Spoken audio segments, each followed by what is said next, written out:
अस्सलाम वालेकुम दोस्तों, मेरा नाम है सादत खान और आप देख रहे हैं मेरा यूट्यूब चैनल। वीडियो पसंद आए तो लाइक, सब्सक्राइब और शेयर कर दिया करें। इस साथ में दिए गए बेल आइकन को भी प्रेस कर दिया करें ताकि मेरी मजीद वीडियो पहले आप तक पहुंच सके। इसके बाद आते हैं 2026 में पाकिस्तान कहाँ-कहाँ और कि कौन-कौन से सीरीज खेलेगा।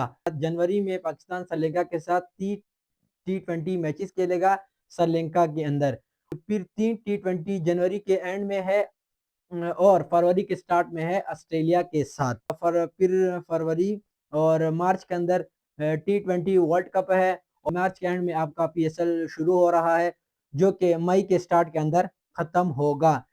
इसके बाद पाकिस्तान 3 टी20 और 3 ओडीआई सीरीज खेलेगा मई में जिम्बाब्वे के साथ। जून में पाकिस्तान की 3 ओडीआई सीरीज होगी ऑस्ट्रेलिया के साथ। जो कि शेड्यूल ये है उसके मुताबिक पाकिस्तान 7 टेस्ट मैचेस खेलेगा। 2 श्रीलंका के साथ टेस्ट मैचेस है और 2 वेस्ट इंडीज के साथ 3 टेस्ट मैचेस की सीरीज इंग्लैंड के साथ है, जो कि ये 2024 का शेड्यूल है।